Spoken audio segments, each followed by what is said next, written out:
Hey guys, how are you? Austin here, and I am here with obviously Zach Humphreys and Jules, who's the president of Wolverinu. How are you guys doing today?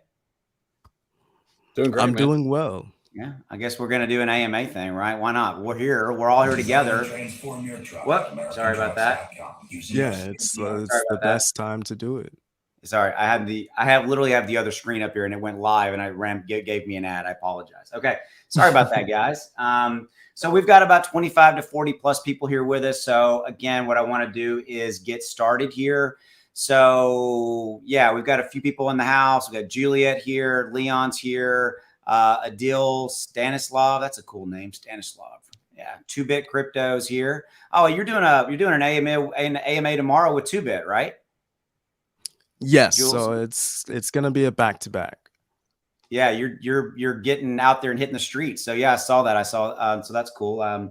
So you'll maybe I'll drop into y'all's AMA tomorrow and go, hey, and then you can go like, hey, Austin's here. There we go. Cool. That So would be here's what we're gonna appreciated. do, guys.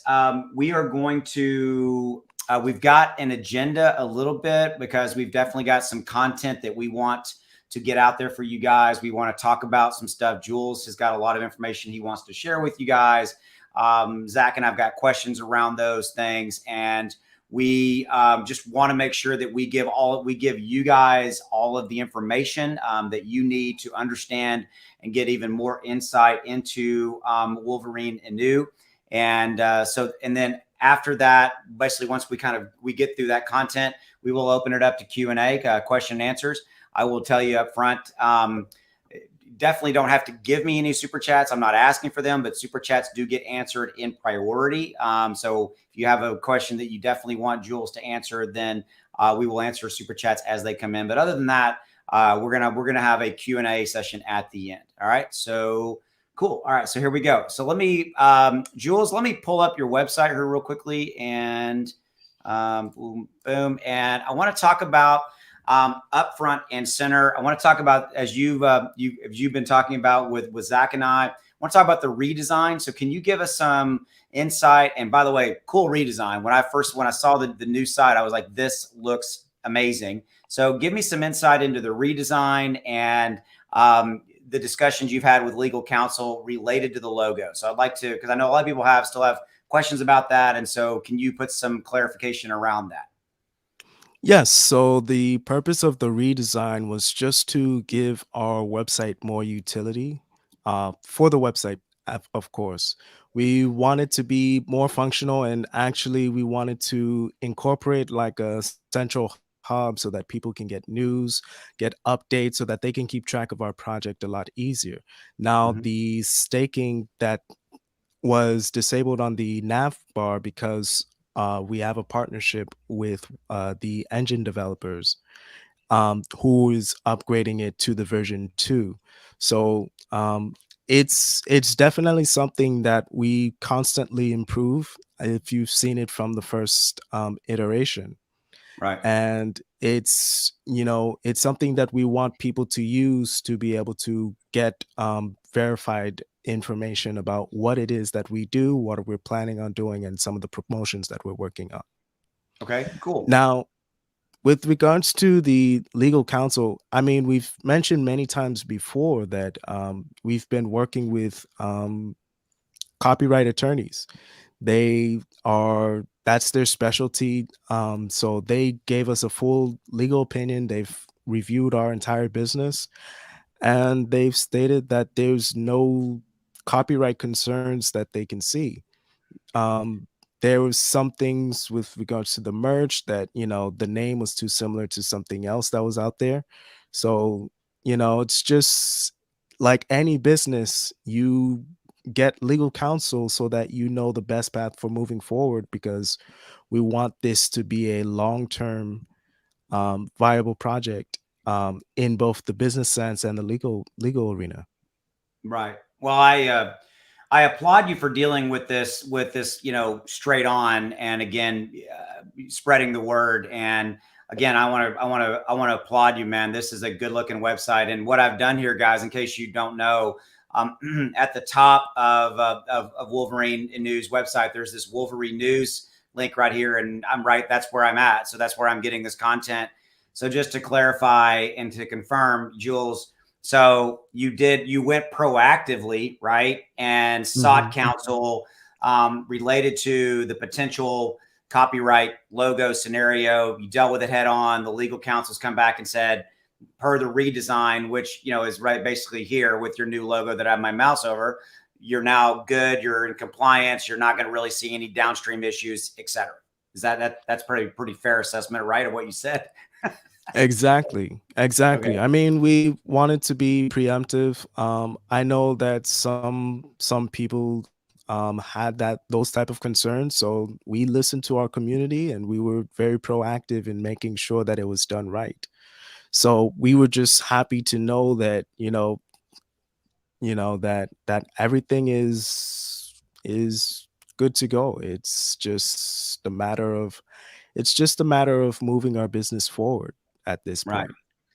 Well, I think that's I think it's something you had to do. It's something that I remember the first version of your logo, and I remember seeing it, and it was a little close. And so I'm glad that you again proactively did what you did and changed it, and now you literally have no issues, and you're free to move forward. All right.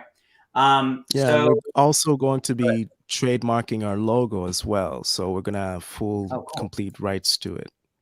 All right, cool. Zach, you have anything you want to cover on that, or another topic you want to talk to Jules about?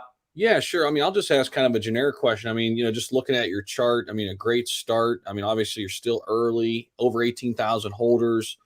Talk about just kind of the whole market pullback and kind of how that, I'm sure, set you all back a little bit, set everybody back a little bit, including the top dogs like Bitcoin, Ethereum, and kind of how you take us into that dev room. Like, what's going on? What are the conversations like when the market takes a turn, to a somewhat of a bear market that we're in right now? Yeah, so definitely like we're very aware of like what's been going on in the market. If you know, like our all-time high was around mid-November. That was the all-time high for most cryptos. I believe if coin market cap, I don't remember if it was 2.65 trillion or 3.03 trillion, the global market cap. Mm-hmm. So around that time period, things were running up. Now, because we were a new project, there was a lot that we had to prove to communities and to everybody else as well. Famously, there were some rugs that happened at that exact time, and some people took profits.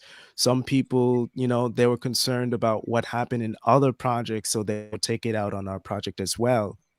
um, but as you can see, um, we've Let me go. been focused on our project.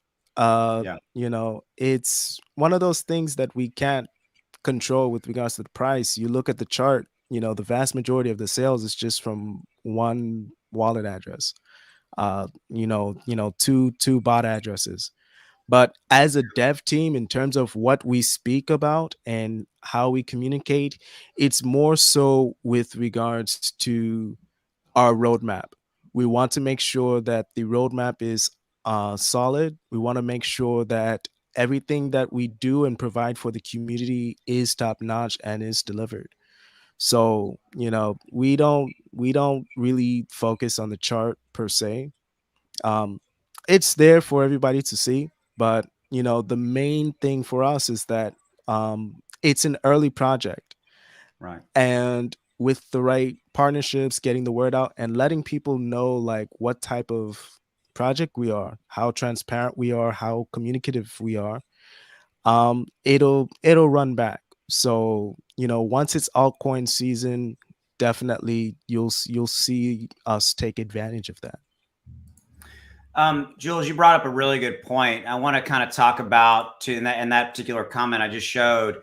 I want to talk about 2022. So, what are some big things that you have coming in 2022, and maybe even if you can give us some insight, maybe like first quarter, second quarter. What are some near term large things? Large events, catalysts, and maybe some bigger ones that are in the remainder of 2022. So 2022 is very packed. We have many things that we are planning on. Now, one of the biggest things that we have coming forward is our participation in Crypto Dubai event. Okay. We do have everything finalized. We have our table next to Binance. So we are looking to uh, engage with our community. We do have some things that we want to do for them as well over there, and it's going to be an opportunity to meet us over there. And in addition, some of the other things that we are working on, we have our staking. You know, the second version is being developed by the engine developers, Hmm. and they're also going to be working on our NFT marketplace as well. Okay. So that partnership is there. And another big thing that we have planned is with regards to our play to earn game. Now, the previous beta footage, there was a lot of mixed reactions. There was also some uh, things that we wanted to make sure was done right. So we are actively interviewing other studios. We're talking to the Sandbox game studio developers. We've reached out to the studio that made Brawlhalla. I Okay. mean, so it's really like one of the things that we want to make sure is done right. So there's gonna be a lot of emphasis on making sure that it's something that could fit our vision. So definitely, and that's the thing, we've communicated with our community with regards to what they want to see. And then there's other things as well in terms of like some of the engagement aspects. Um we're working on a Spotify record. Um with we have an in-house DJ, in-house rapper that has been making tracks for us, and they've been very supportive with making content for us. We also, if we ever reach $1 billion market cap, we have a party bus event that we would like to set up, that's going to happen. So there's a lot of things. We working on the comic. We also have a esports partnership that we're working on, as well as some MMA sponsorships. And it's just a matter of time before all the pieces fall into place. So the esports partnership, kind of what put some. Is there anything you can talk about there besides just a high level what it is? That was. By the way, this was Crypto Dubai. Thanks, Zach. Zach texted this to me. He's like, "Here you go." Behind the scenes, there's like the magic going on. So yeah, this is showing you guys as a titanium speaker. That's cool. So yeah, so right next door to Binance, you're going to get a little bit of traffic, to say the least. So Yes. that's pretty cool. So, so yeah, talk to me. Can you put any meat around the bone on this esports scenario? In terms of the esports, I mean, we have plenty of context. It's gonna be one of those things where we're looking to like sponsor like esports events or Gotcha. some type of Twitch partnership, and then use those contacts as well in that relationship to lead up to our play to earn game. Right. So that would also be incorporated in that ecosystem. Right. But it's something that we very excited to bring to the community, something that we want everybody to look into. Cool. Okay. Zach, your turn. I'm going to let you take a question, and while I look at some of these comments, if there's anything I want to throw up on the board. Yeah, maybe just going back to the Dubai Expo. I don't know how they're setting it up, Jules. Is there like a chance for you guys to like have the main stage, or is it just kind of like tables set up where everybody kind of walks around, just mingles, build connections? Is it a little bit of both? They still haven't sent us in terms of like the itinerary yet to know exactly like how exactly the entire event is structured, Okay. but we do have our table. I believe there's also a speaking segment that we also gonna be able to have. I believe it's 15 minutes. So we'll be able to talk. People who visit will be able to access questions, meet us directly, and be able to communicate with us. And definitely, like outside of the times of the expo, we definitely would like to have a conversation or some type of meetup with our community. Very cool. And Saitama's going to be there, and I'm looking down in the comments, and people are asking, Saitamask, has it? Have you applied? I know you want to speak to that. Yes, we've applied. We've been talking back and forth with the representatives. I mean, like with any of these listings, it's a process. So, I can't say that it's a guarantee or that it's a, is anything finalized yet. But we have been talking with the Mass representatives because that's one of the listings that we are very aggressive in terms of making sure that we get on. So it's just a matter of time. Sometimes it's just a matter of them reaching back out to us. But other than that, um, most everything is good on our end. So kind of to continue with that theme, Jules, I mean, I've got your site back up here and highlighted this middle piece of content. We get that. Well, I'm sure you get asked this a million times every day.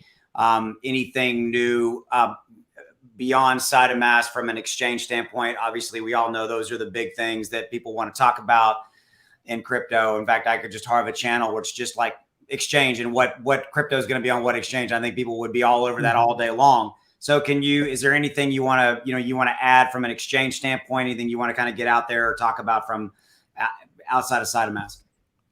Yeah, so we often get questions with regards to when is our next listing, when is our next listing.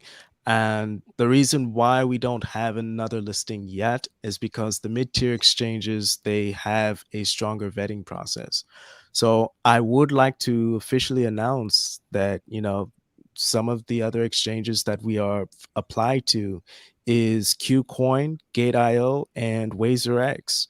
These Wow. are, these are exchanges that we've been talking back and forth with the representatives. They take longer to be able to, do the complete vetting process. And matter of fact, one of the exchanges, there's a waiting like a vesting period. So it is going to be a bit of a while before we can conclusively say that we have this listing, it's going to be listed.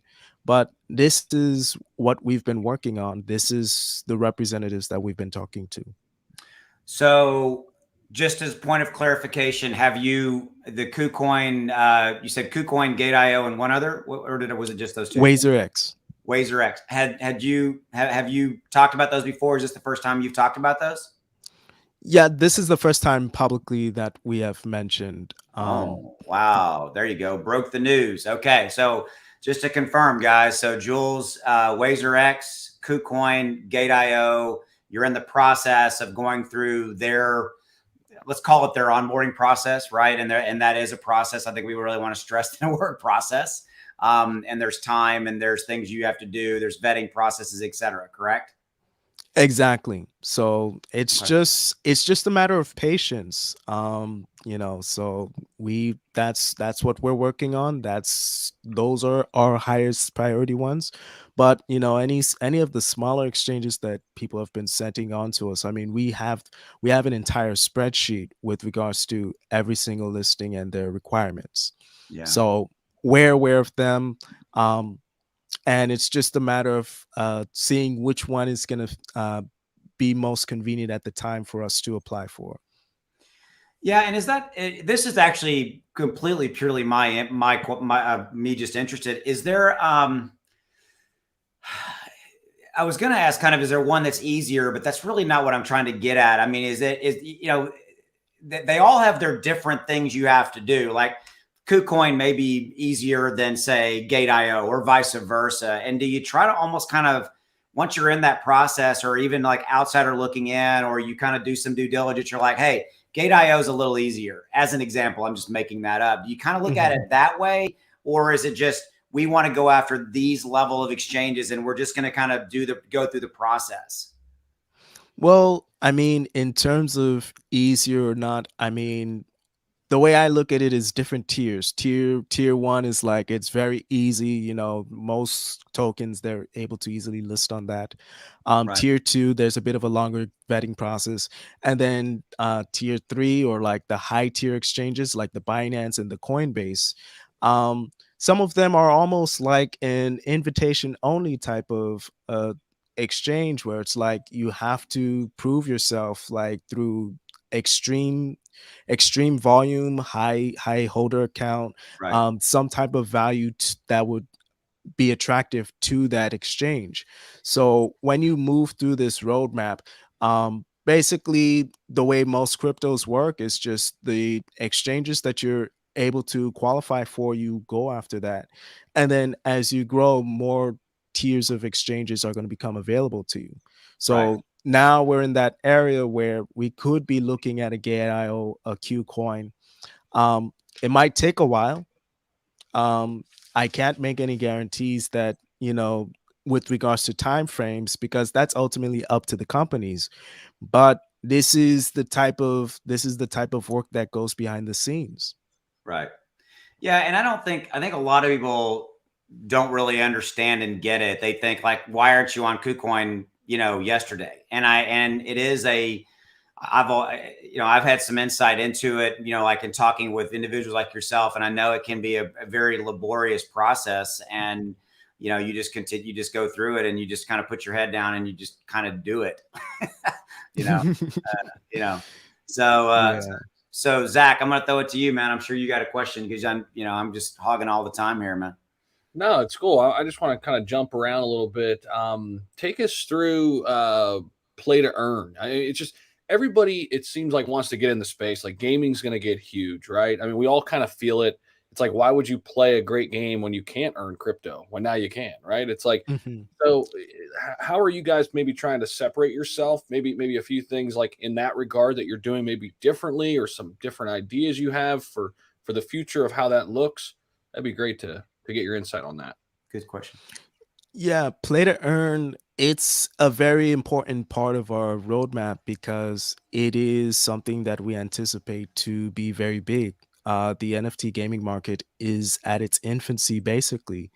And there's already proof through tokens like Axie Infinity, through, Crypto Blades, that there's a real value and a real catalyst that comes from creating a quality game. Mhm. There was a token named Kleekai Hmm. that, I was invested in. And in the beginning, it was very sideways for a couple months, like 4 million market cap. And then all of a sudden it just did a 25x, just from doing like a basic platformer mobile type of game. So definitely like to do a quality play to earn game is a big deal, is definitely something that gives value, and we are looking to incorporate it within the metaverse.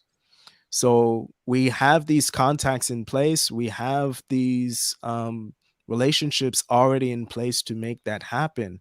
And like I said, from a marketing standpoint, where we have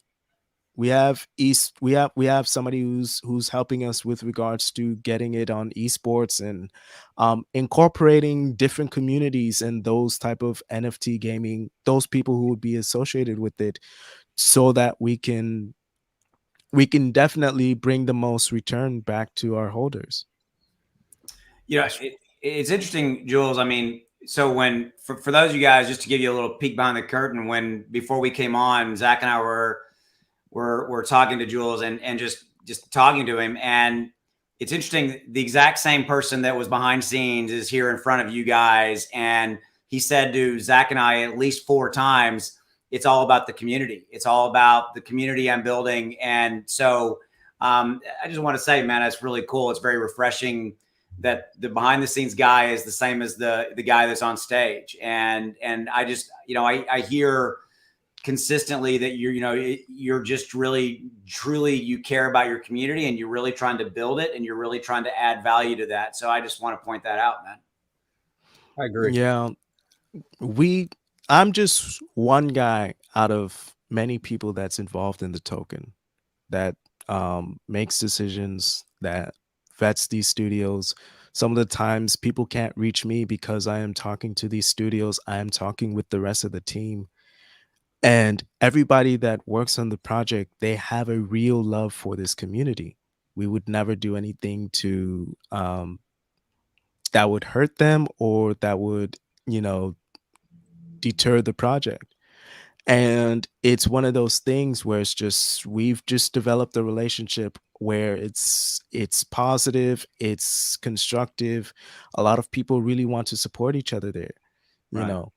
And that's why we make these type of steps, you know. We take ourselves seriously in terms of the business sense, you know. All of our contracts, all of our budgets have to be verified, they have to be on point, but we don't take ourselves too seriously that we cannot have a one-to-one conversation, or we cannot, you know.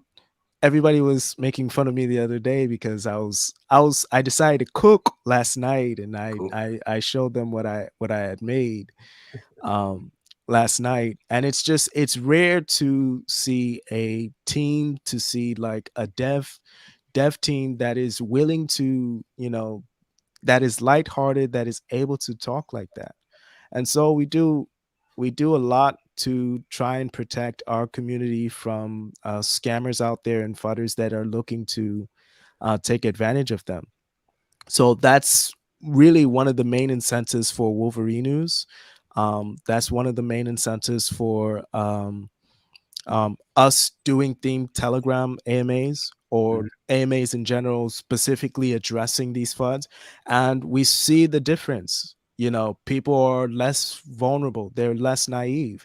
They're able to recognize these scammers. Able to recognize exactly what is it that causes, that brings value to this token. And so it's it's one thing that I would never trade for the world. You know, they're very supportive, and we are really like willing to do whatever it takes to help them out. So Very cool, man. Well, so we had somebody drop in a comment earlier, and I can't find it now, but they were talking about how they couldn't. Oh, right here, there we go. Would buy if gas fees wasn't over $200. So let me pull back the screen here, and we can talk about this right here. I mean, so there are guys, some obviously some centralized exchanges here where you can avoid gas fees by doing that. And you guys have heard me talk a lot of time in my videos about, reducing the friction, reducing the barrier to people being able to buy, and these exchanges are one of those. So if you're trying to figure out how to buy it, there's your exchanges where you can get it. You want to add into that, Jules? I mean, because I know that gas fees are just not fun. they're not fun for anyone. It's an ERC20 token, just like Shiba Inu, Saitama Inu, such as Floki. So it's it's the same thing, the same headaches that everyone in the Ethereum network has to deal with. The exchanges do have significantly less transaction fees. Mhm. So if you're just looking to buy and hold, those are great ways to do so. And two, like there's a lot for us to look forward to with regards to the Ethereum 2.0 upgrade, which, which I'm sure everybody is positive and look and hoping that would address the gas fee issue. It's just when it gets here, right? I mean, come on, 2.0. I wish it was here like 5 minutes ago. And they keep kind of keep kind of moving. Well, first, we don't really know where the finish line is, and I think they're still kind of moving it. Would you guys agree? I haven't heard the definitive date. The last I heard, there's supposed to be some type of news in April, June, but it's something that April to June.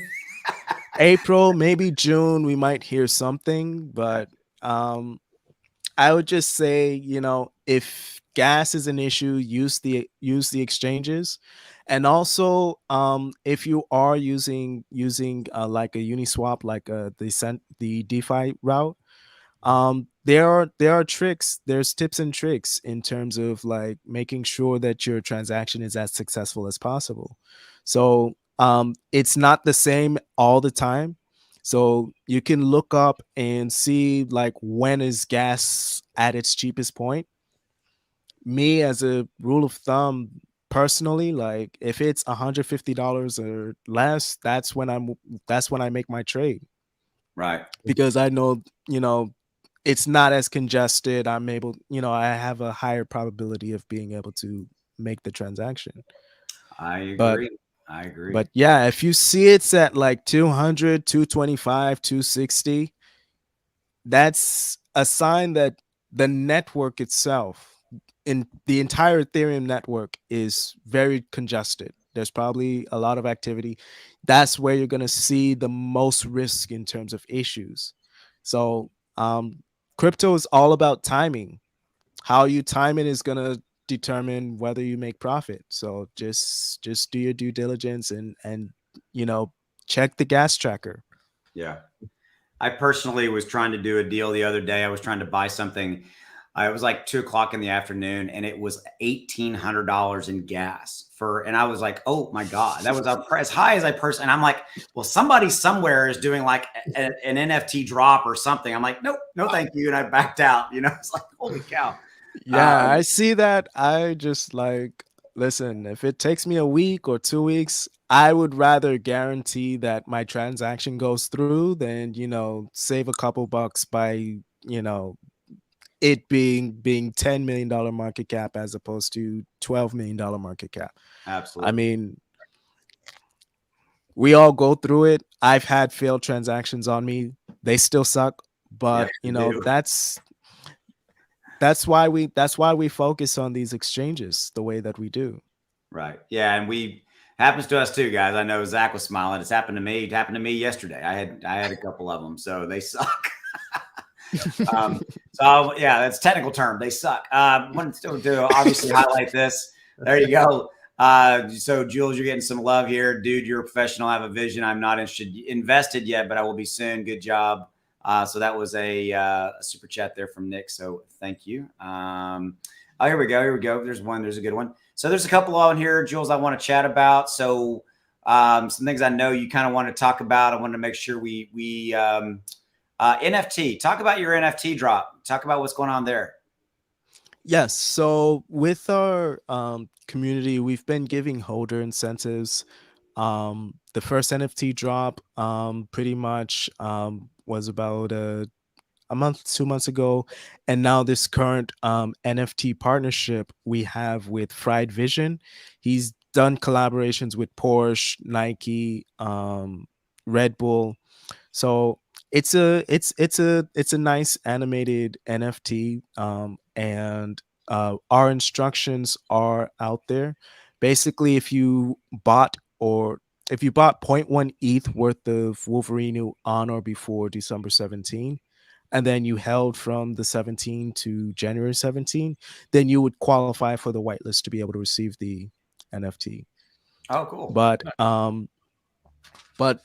definitely, after this drop, we're going to be looking forward to developing the NFT marketplace, and a lot of that is going to have utility with our game. So the gaming studio, the engine developers, they're going to be working to bring as much value to that utility as possible. Cool. Okay. So just make sure starting I know you already talked about that. Anything you want to add into that? In terms of, Oh, repeat the question. no, I'm just looking at the comment on the screen. Zach, go ahead. You were going to say something? No, I just said you kind of cut out a little bit. That's why I think. Oh, sorry. That's the internet for you. That wasn't on me. I'm just looking at the screen there. Your CERTIC audit passed. That's something I know that people are pretty much aware of. Companies registered, liquidity locked. There was just some good talking points there. Anything you want to add, Jules, on any of that content that's on the Yeah, screen? I think also a lot of people don't realize, with regards to the donations, we are very active in terms of like giving promotions, contests. People, they make these rewards. We provide them as incentives for doing daily tasks, and we also we give like almost $3,000 a week in terms of just rewards. We be able to give more with higher volume. And so ever since the beginning of this project, our motto has just been about giving back to our community. Uh, a lot of people, they probably aren't aware of what we did in the Philippines, but it's something that we get comments and feedback all the time from our Filipino brothers and sisters over there about, like, guys, this is for real. Like, uh you guys actually sent something out to us, and it's there, and it's just like, as a small project, um we we definitely, like, we it's definitely touching to see the type of feedback there is. A lot of projects, they'll put the charity aspect on the end of their roadmap. Us, we're willing to do it now, despite our volume, despite our market cap. We don't use that as an excuse to help people, and we have more charity events that's coming soon, so definitely um gonna be on the lookout for that. So can you put, you mentioned this to me earlier. Can you put a little bit more around that? What did you guys do? What was this charitable scenario? And give me kind of like specific details. Yeah, so basically, I mean, Typhoon Odette, it's basically cyclones on the West Coast, hurricanes from Florida land. Um, One thing that people don't know about these types of storms is they cause a lot of devastation, um, especially when it comes to, they might be in there for like a day or two, Mhm. but then after they leave, it's crops, it's livestock. Sometimes houses are completely destroyed. So we had a community member that we had we have some members of our community that's within that area. We coordinate some things with regards to food, some supplies, to help some people in need. So definitely, like, you know we're looking for more opportunities like that to be able to give back. Well, I like that you said, I want to get this right. You said a lot of projects put the charitable aspect at the end, and you guys have had it front and center. So I think that that's really cool. And I keep coming back to this, man, and I'm seeing comments come across, and believe me, there's a lot of comments, and I'm not throwing every one of them up.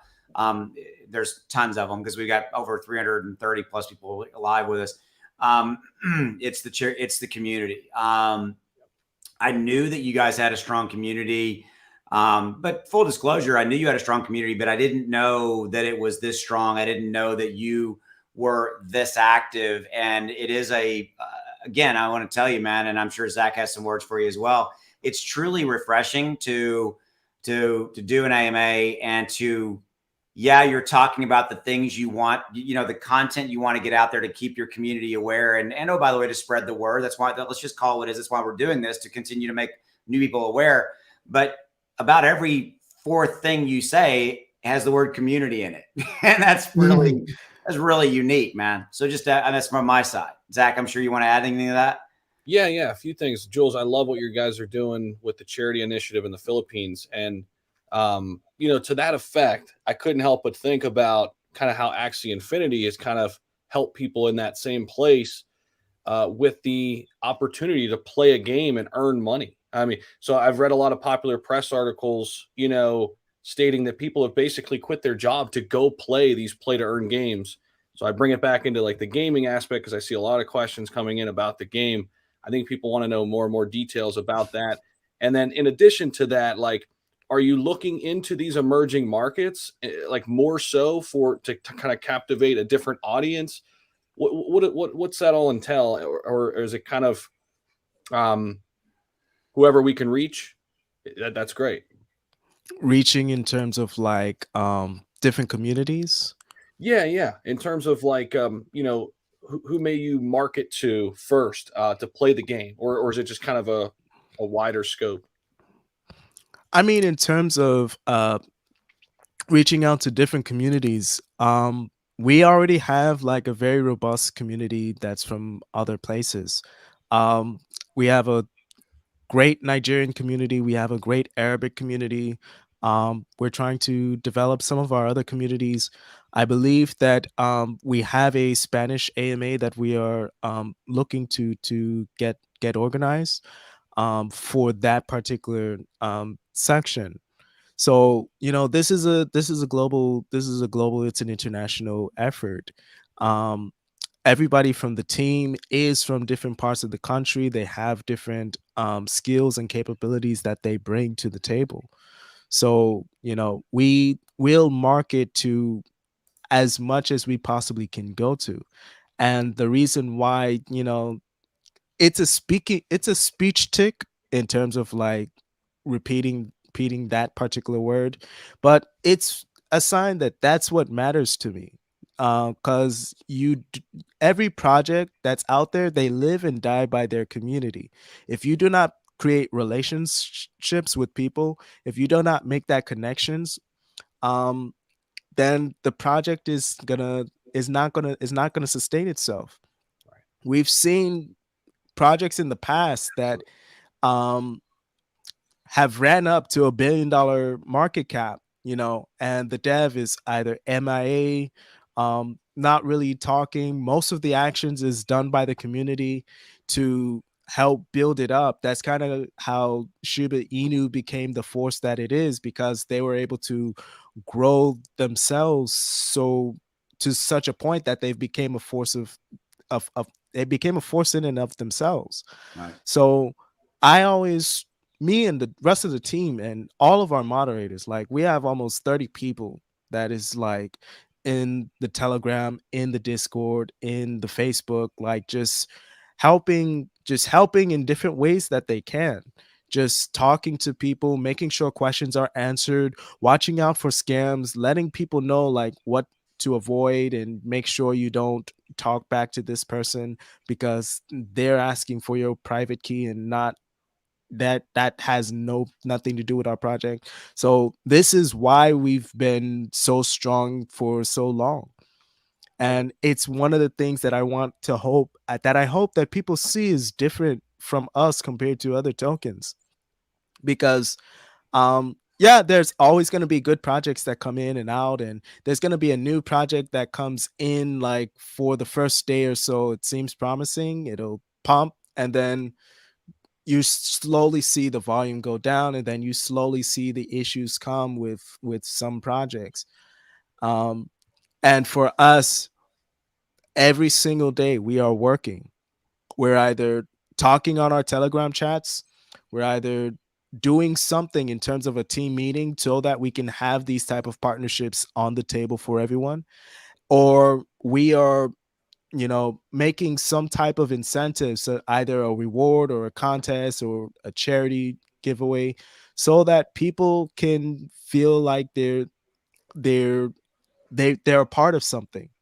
Right. um a lot of the input that we get from the community has a direct impact on some of the decisions we've made. For example, our play to earn game,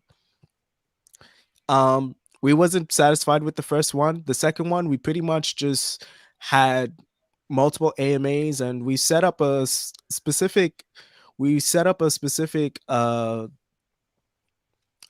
Telegram group specifically to give feedback, like what do you guys think would be a good game. And all of that feedback is what culminated into like the vision that we had for the game outlines that we're using for these game studios. So that's kind of like the power that we have at our disposal, just because it's a unique thing to have a direct impact on a project's success.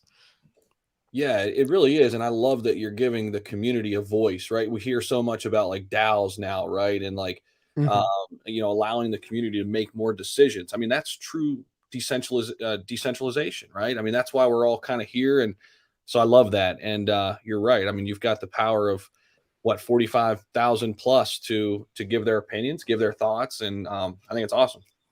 Mhm. Yeah. 45,000 members. How do you, that's like so many. How do you, almost like get an answer. Sometimes you get so many different answers. You know, that's a lot. That's a It big can community. be overwhelming sometimes, but me and the rest of the team, we make the time and the effort to address all of them, to talk to these people. They know that they can talk to me on a one-on-one basis. They'll DM me, and Again, sometimes rare. I don't see it, but when I do get the chance, I do um like to talk to people in good faith. I give them realistic expectations, and I also encourage them to do things that's productive in terms of their investment journey, and in terms of like just what we are as a project, where we're going. Yeah. No, I completely agree. Let me make sure, Zach. I know we had a few things we wanted to cover. Is there anything that I'm missing? No, but I want to know about these poker events I keep hearing about in the chat. What's going on with Yeah, these? so here we go. What's this about? Wolverine poker events on Sun. What do you guys? You got a poker thing going on now? Pretty cool. It's something uh interesting that we do to help engage our community. Pretty much we sponsor like different types of events. For this particular one, it's the poker event where people can just come in, they can play casually, and it's one of those things that, it's like, with regards to our community, that's what they wanted.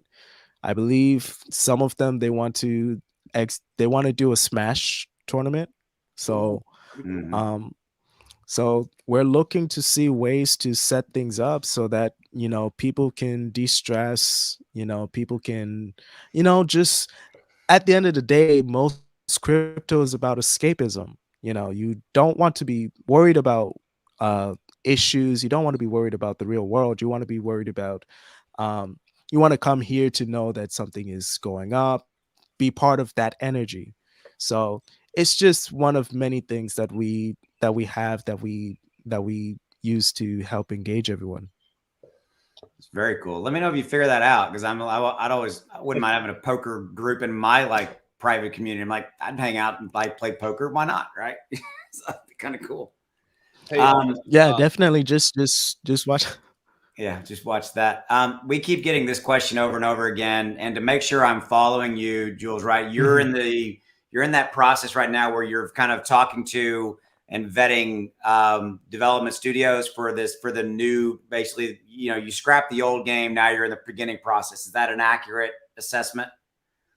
Yes. So, pretty much, we're vetting different studios, and every studio, they have different timeline, different time frames in terms of how to get our vision across.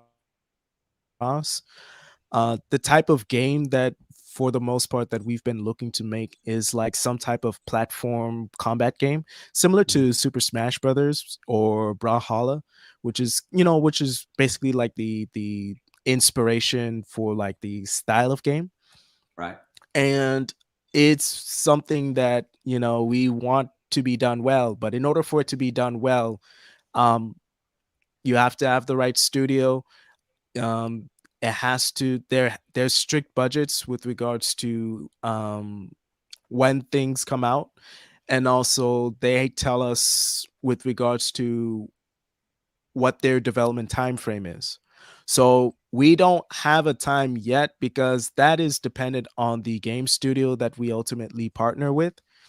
Like we said, we talked to many high tier studios. One studio that we really like, um, they're the developers for Sandbox, which is a top NFT game. Um, their time frame is much longer than some of the others, but they're realistic, they're professional, they have all the tools that they need. So it's just a matter of, if the community wants us to move forward in that direction and be able to get a game of that caliber. um it's just a matter of, just if you support us, we're going to be able to get We lost him. this type of thing done. But we have other studios that we're interviewing, and once we have the studio, once we have the contracts in place and finalize a deal, we'll be able to give everybody else a better idea of our time frame. Yeah, and I think that you touched on something there that was really interesting. Is that I think it's a fine line that you're walking. You're right. You're trying to develop or deliver as high a quality game as you can in as short of a time frame as you can. And oh, by the way, on a certain amount of budget, I'm assuming. And so it's hard to, I think, walk. I'm just outsider looking in. Just I've been in the software development business. I do understand how that game is played, and it's also about expectations, but also really, really juxtaposed against deliverability, time frame. And I think that's got to be a hard balance to try to accomplish. Yeah, because it's a fine line for us, because we want to set the right expectations with everyone. We know that crypto is very short term, short sighted. So a lot of people, if they do not see anything, they tend to, that's when the fudders tend to come in and cast their doubts. But um it's also something where we want to get something done right. We would rather have it done by the right people. So Right. that's gonna be a discussion with our community, in the chats and future AMAs that we might have in Telegram. What direction they see us going, what would they like to do? Because we want to be able to provide this. We had, I believe, 4 or 5 interviews over the past couple of weeks with different studios, and so it's just the process. We have an idea in terms of their time frames, so we should be close to finalizing a deal with the studio soon. Cool. Okay, cool. Well, there you go. You guys kind of heard it here. We've had some big ones. We had exchanges, KuCoin, Gate.io. What was the third one? I'm forgetting it. What is it? Wazer X. WazerX. I want to say Mhm. Razor X, but it's Wazer X. And and it sounds like you're close to pulling the trigger on a studio. That's pretty cool. I think as far as I know, Jules, unless I've missed something, is there anything you want to throw out there to get out to the 300 plus people that are here with us live and that'll see on the replay before I open it up for kind of Q&A? Yeah, I think there's been a lot of questions with regards to the Twitter. I don't know why there's as much obsession with regards to our Twitter, just because we don't know what caused the old Twitter to get suspended. Twitter is one of those things where they don't really give you any explanation. We do know that Twitter doesn't define our business, and a lot of projects, they're not active on Twitter. So we have a very good social media manager, and our new Twitter's at 12,000 followers already. Mhm. Pretty much our community is right there. There's just, it's just a matter of directing them to what it is that we're doing. So that's why the Twitter is for information purposes, and also the website is also going to be where we really want you to go to get information, as a link for how to stay up to date with our project. But other than that, I think we've touched on everything. Um, Yeah, and when and I would just, you mentioned information, you were talking about, I'm assuming, this page, Wolverine News, on your website, where you go here, in which there's a lot of good information here. This is where you're kind of posting content on a pretty regular basis to be to be disseminated from a news standpoint, correct? exactly. Okay, cool. Sorry, I interrupted you. Apologize. Was there anything else that you had on your list you wanted to get out there? No, I believe that was about it. Did Oh, I now mention our $1 billion party bus? no. No. Okay. So we reach $1 billion market cap. There's going to be a party bus event.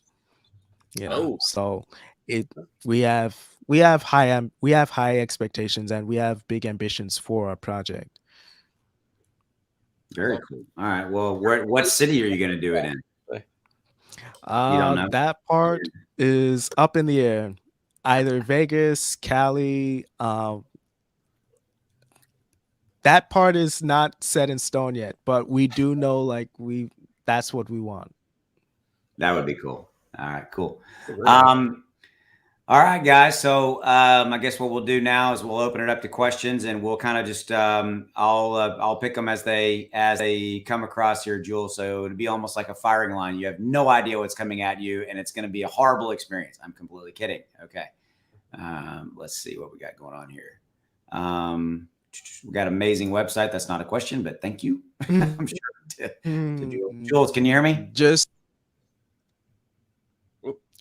Jules, there you are. You back? There you are. Yeah. Jules, are you there? What was the question? Oh, with regards to the website? Yeah, we like the website. Somebody just said amazing. Yeah, I said amazing website. So are you yes, there? I'm here. You keep freezing up a little bit. I'm making sure you're good, dude. Let's see. Oh, here you go. This is a tough one. Poker with Wolverinu at stake. Is that how you're going to be doing it? It's like people can win double Wolverine. Check. Maybe if I switch my. Oh, he's having some tech issues. It looks like, guys.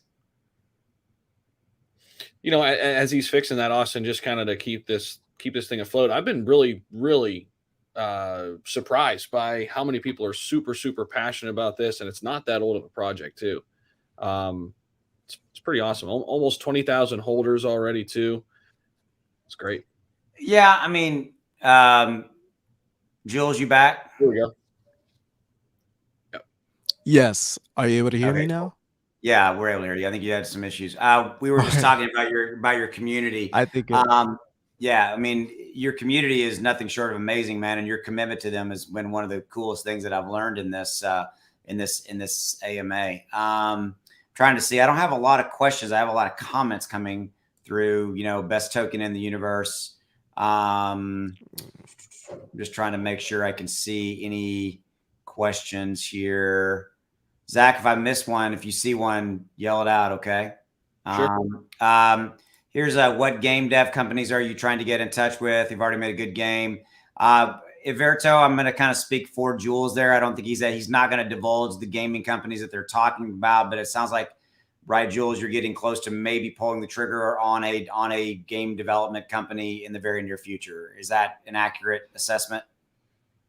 Yes. So, I mean, I would love to disclose specifics. The only thing is that in this space, you know, funding is very, very aggressive.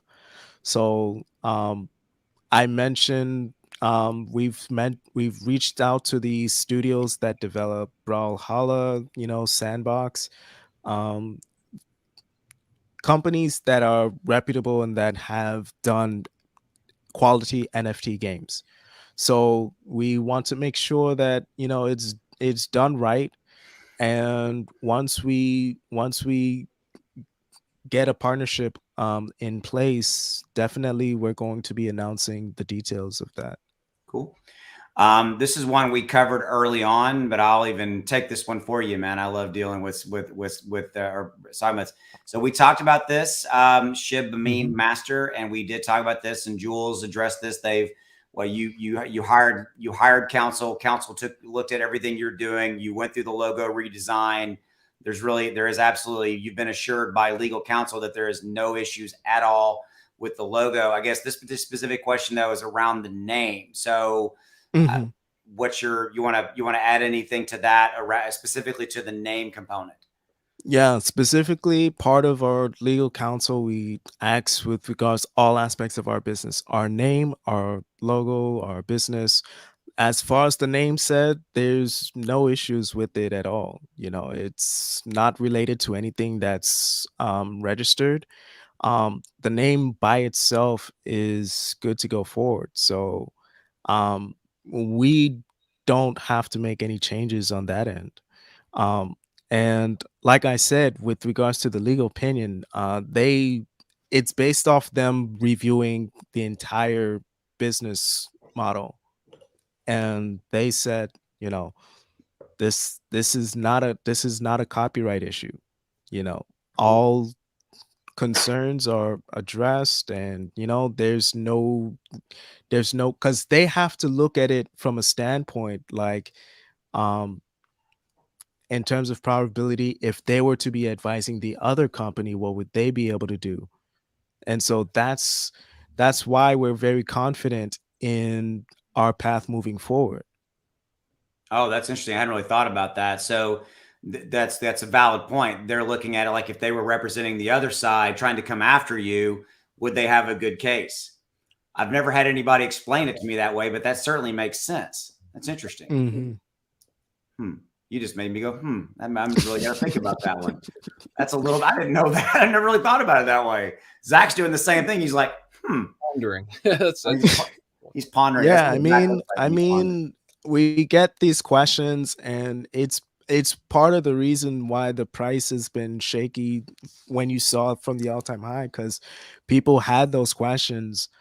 Um, a lot of it was in line with what I've stated in the past, but just having the the legal counsel of a bar licensed attorney, say this is in fact what the law is, this is where they can come after you for, and them saying, look, based off of what you guys done and where your token is at, and the fact that you're a cryptocurrency, you're in completely different industry.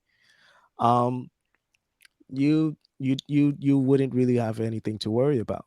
Right. Yeah. 'Cause So you're not in that. Yeah. You're not in the same comics, yeah, that side. This is a pretty, so from Shyheim, I'm going to say that wrong. Can you give us mhm. more information on the upcoming Wolverinu exchange that's in development? So anything you want to add into that or comment on that? It's still, the details are being ironed out, but essentially, the exchange, for the most part, is in development. We are we are looking at getting different types of collaborations maybe in place, and it's one of those things where it's going to be another piece of utility where people can use our token. Cool. But but as far as development for it, I'm not personally developing for it. So I'll get back with my teammates, see if there's additional information that we can get back to you on that.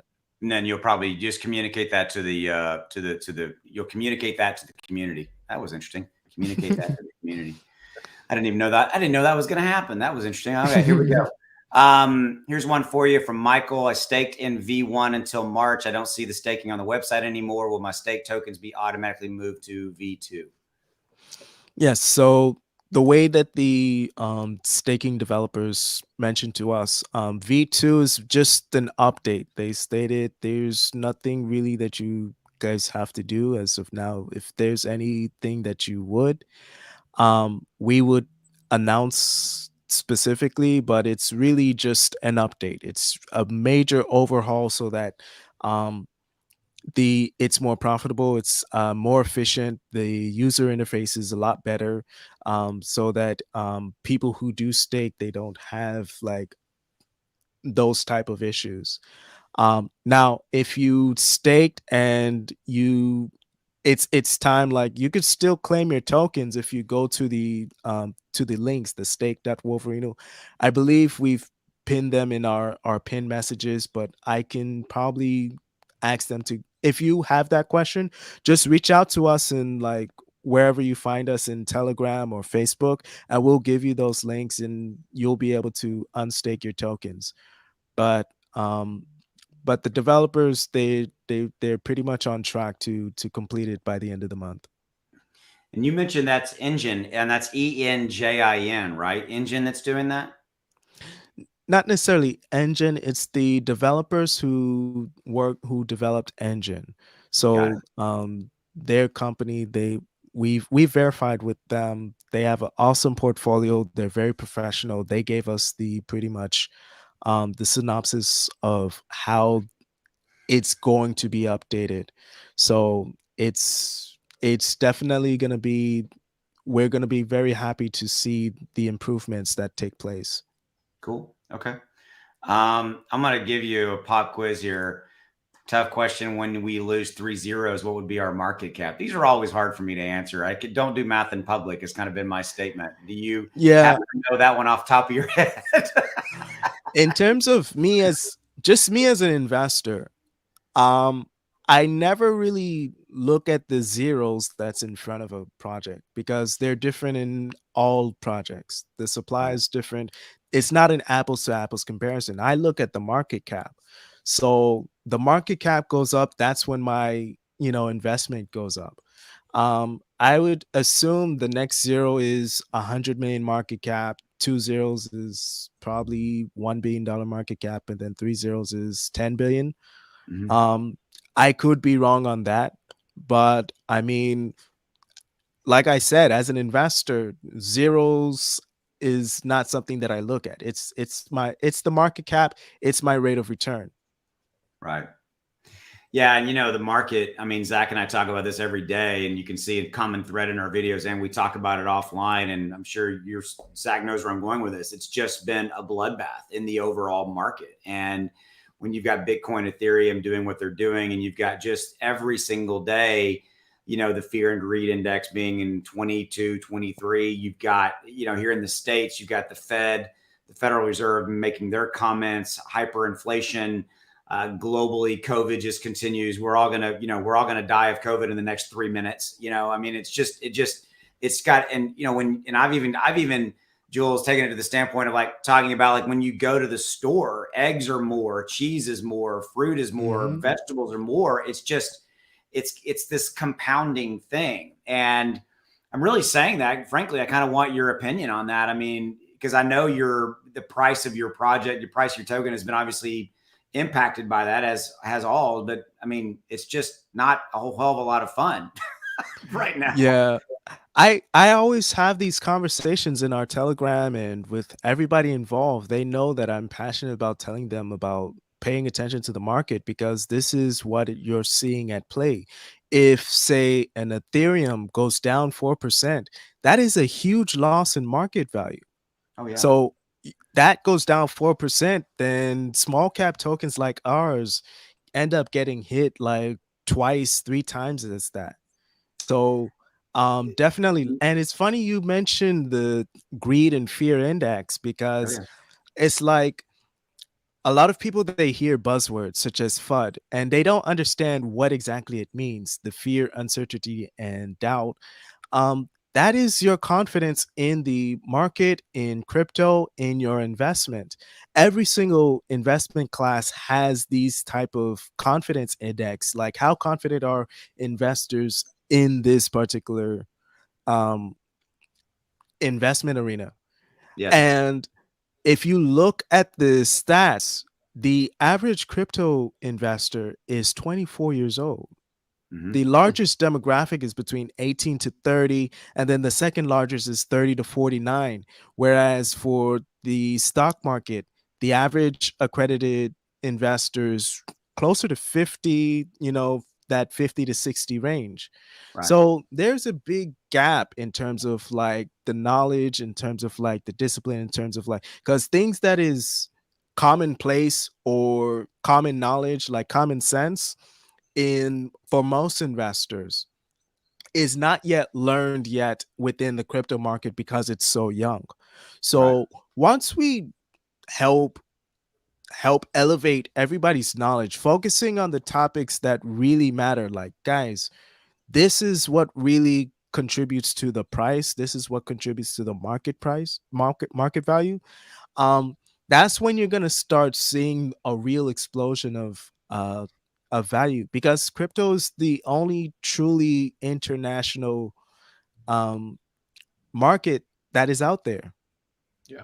Agreed. Stock It markets is based off of different uh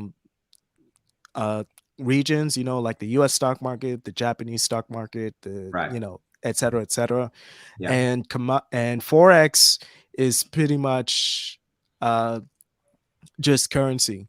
It's Yeah. pretty much just currency. And if you're changing one currency to another, it's just a nightmare.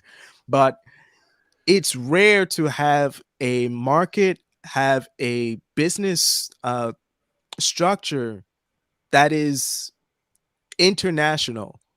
We have team members in Canada, the US, Europe, um, England. We have community members that talk to us. They coming from like different places. El Salvador, they're calling Mhm. from Philippines, they're calling from, so it's really like we're at a huge, it's at its infancy in terms of like where we are and where it's going. Because as these investors mature and they're invested in crypto, so too will the crypto industry. So it's going to grow along, it's going to get there, but I say, part of it is, kind of like the market decides what the market wants. Yeah. So the market wants, it's a natural evolution to have like this transparency and to make efforts to uh, create more legitimate projects that cares about what it is that their community is doing in the roadmap that they have in place. Are you finding, Jules, that you guys are doing a fair amount of education in your Telegram group to that point, that younger investor? Because I mean, Zach and I see this all the time. We see it in our respective private groups. We see it in the comments. As an example, like like a video about doesn't really matter. Insert token name here, but usually it's going to be like a Shiba Inu, Saitama, Wolverinu, new, whatever it may be. Mhm. They're going to be like, so why is it down today? Well, this Mhm. thing happened. Why is it? Well, it's down because the overall crypto and blah blah, and you just kind of go on. But you're constantly saying that same thing, and you're constantly having to reiterate that because people expect these types of tokens. I think they come, and I think Wolverinu gets thrown into that, right or wrong. It does, right? There is always that perception of this is going to make me rich in the next 10 minutes, and I try to Mhm. talk about that all the time. I know Zach does too, and I'm sure you do, maybe in the Telegram, et cetera. Is that no, this is a long-term project. This is something, Mhm. and you need to have a different view, a vision of this. This is not a get rich quick overnight scenario. But you still consistently see that narrative just time and time and time again. Are you seeing that on kind of your end where you're kind of constantly having to re-educate or educate those, educate people along the way? Me, I love having that conversation with our community members. They know that I have these type of discussions with them, and we kind of have no choice but to educate them, because in order to help assure them that, hey, this project is serious about what it's doing, we have to give them real numbers, we have to give them real data, facts, and statistics. Oftentimes I tell people, why is it that you want this particular thing? You have to send me evidence, or you have to send me like data with regards to how this would impact our project. But it's humbling where so many people, they'll come to us and say, hey, Wolverinu is my first crypto. So it is a huge responsibility for us as a project to make sure that, a, not just that we're good stewards of their investment in terms of like how we manage the project, but also so that we can help these people along the way so that they can become even more efficient and stronger investors, because that's what's going to allow the crypto market to grow. Right. These people, if they come into a project, and they can be assured that we're here for the long run, we're making serious decisions, we're making business moves, we are long-term focused, then it gives them more breathing room to be able to focus on other things. They don't have to worry about us rugging the project, because they know that we've put the safeguards in place. We have the roadmap that we're developing a competitive roadmap, and that allows them to diversify. I tell everybody, like, I love everybody that invests in Wolverinu. Please learn diversification. Please don't keep all your eggs in one basket. We don't do that. You know, we have one listing here, we have another listing here, we have another listing here. We're not we're not hinging the success of our project on just one action, on one person, on one video. Yeah. So Yeah. it's always good to, and I apologize if I'm ranting, but the No. community, Good. they know, like, this is something that um I personally am passionate about. There's many other good people within the community as well who are who are very technical, that would also provide the technical analysis for them to also look.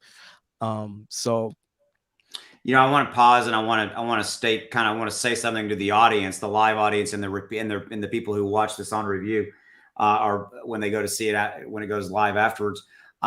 Guys, I've done this a long time, and I would highly recommend that you go into Wolverine News Telegram and drop in there and soak up the information and get involved, even if you don't own the token, because it sounds again like they have, Jules, you put together a community that is, yes, it's Wolverinu, focused, but it's bigger than that. You are spreading the narrative. You're having the discussions of, hey, don't just own our stuff. And it's not just about our stuff. It is about, again, the diversification, things like that. Quite frankly, I've done a lot of AMAs and I've never really had this discussion with the head of a project. So it's really refreshing, because it's like, it's all I talk about all the darn time, so does Zach, it's like, and I'm constantly going, guys, please don't just own Shiba Inu. Don't just own Saitama. Don't just own Wolverinu. Don't.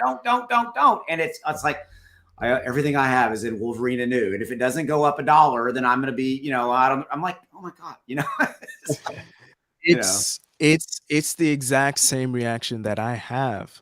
I tell people, like, the scariest thing for me is um you you just, without research, without doing anything, you make a decision lightly that has major impact with regards to whether or not you can pay your bills. Or I've had messages where people have told us, like, listen, this is not good for my psychological health because it's too volatile.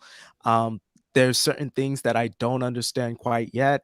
I'll sit down, I'll talk with them, I tell them, I understand exactly where you're going, and I have no hard feelings when they decide that it's not for them, because crypto is not for the faint of heart.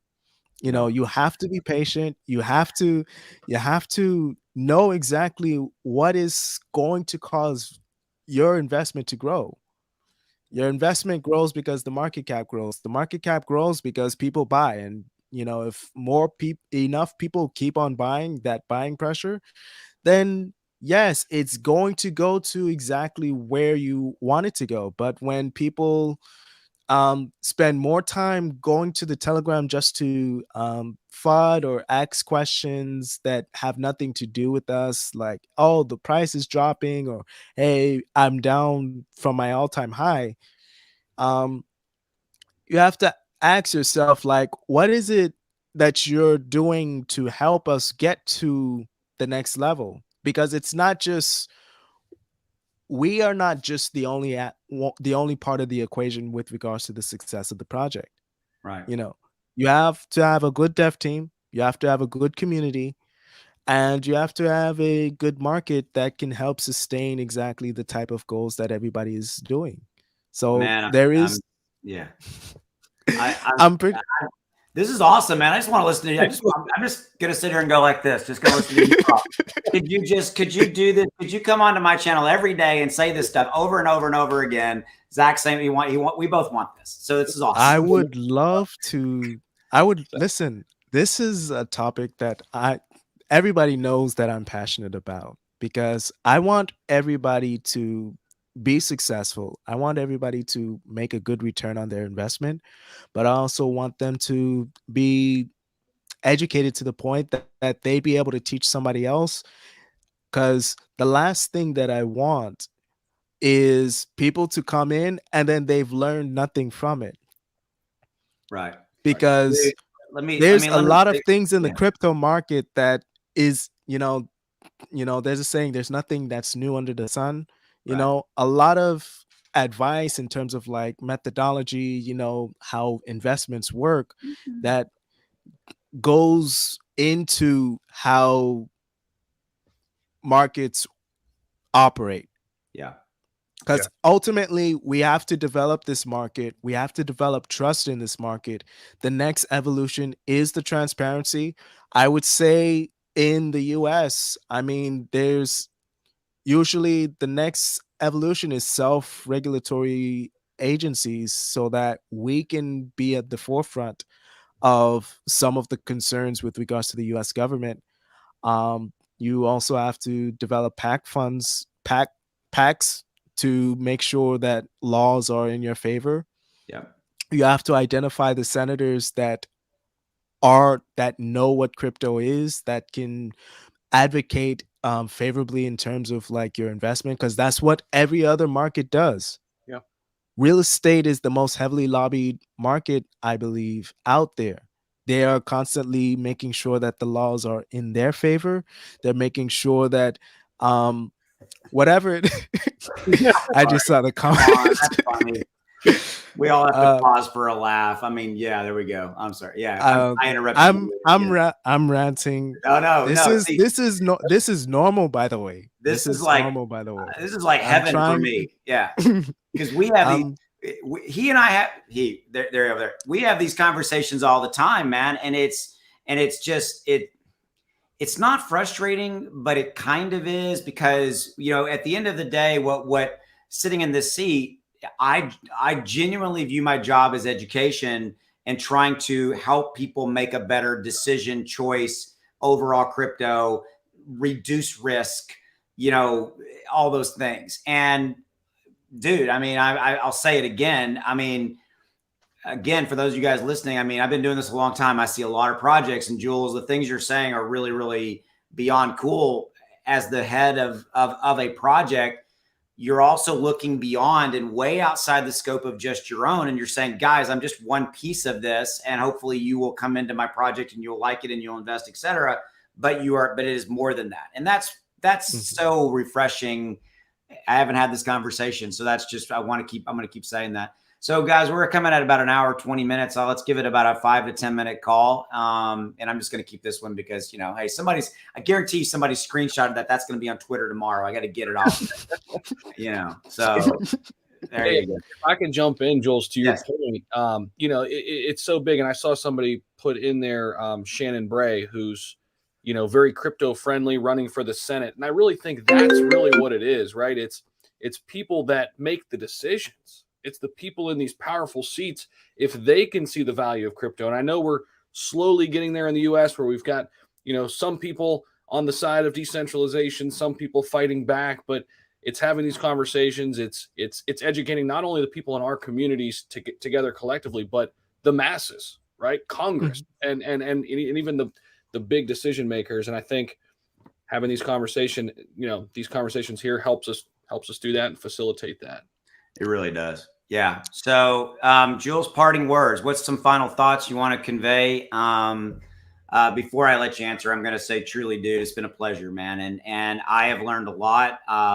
And really, beyond your project, which is impressive, and everything you've put together, what I am most impressed about is the community. But really, beyond that, it is you and your team, your executive team, your dev team, and your commitment to that community. And that's an ongoing thing. And I've seen that kind of before, but I can tell yours, it's a massive part of your overall vision and execution of that. And that is to be applauded, sir. And so I genuinely want to say that's really, really freaking cool. So there you go. Yeah, I would say with regards to what it is that we seek to do, all we ever seek to do is to give back in whatever way that we possibly can, whether it's through knowledge, whether it's through your investment, whether it's through the contests or promotions that we have.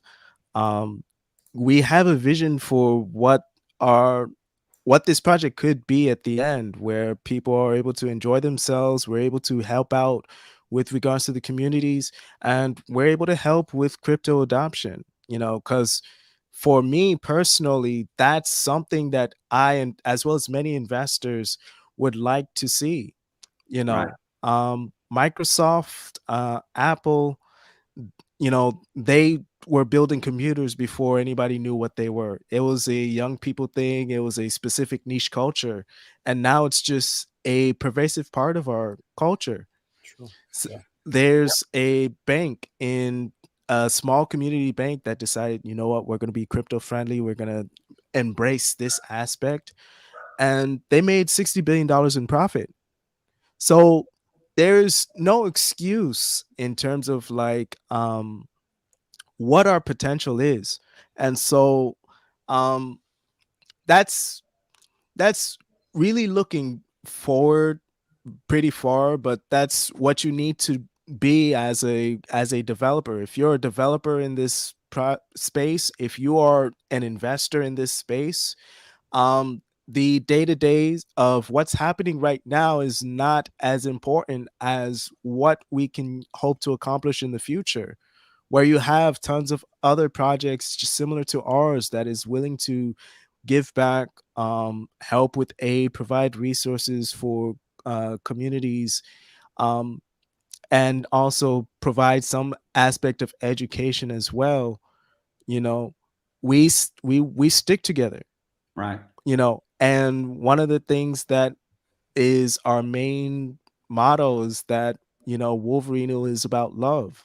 You know, there's a sticker that says like, "Hey, I love you," and that's because we want to go away from the negativity and the darkness the old from the old ways of doing things and move forward more with like the true like community driven aspects of crypto that it can be, the potential that it should have. So definitely I'm going to be talking with the Telegram group afterwards if they want to follow up with me. I definitely appreciate having you here, and definitely if you're open to having a conversation with me, just let me know. I'll fit it in my schedule. We'll have an additional conversation because we need to start focusing on smarter conversations on what it is that we want to gain in the end. So Absolutely. um, Yeah.